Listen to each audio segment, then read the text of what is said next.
Sekretaris Daerah Kabupaten Sinjai, Akbar Mukmin, Sabtu malam kemarin menghadiri acara Kopdar Gap Almetik Sulawesi 2019 seri ke-15 yang dilaksanakan di pelataran Wisma Hawaii Kota Sinjai.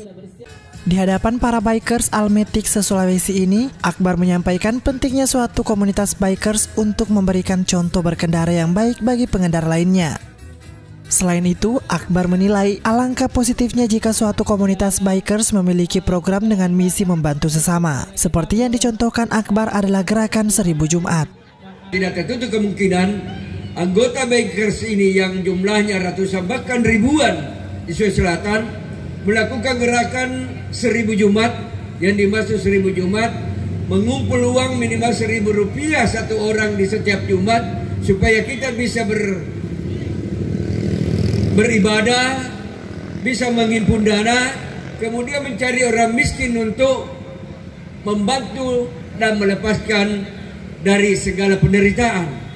Kedengarannya memang kecil, tapi kalau itu dikali banyak, saya meyakini bahwa orang miskin yang kelihatannya tidak sanggup hidup bisa terselamatkan oleh adanya keberadaan bikers-bikers tersebut.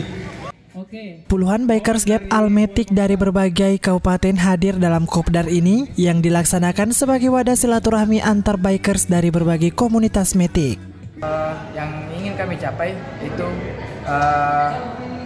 lebih mempererat lagi tali silaturahmi kepada seluruh komunitas dan seluruh klub metik yang ada di Sulawesi untuk menggunakan diri di setiap daerah. Alam Syabatiar, Sinjai TV.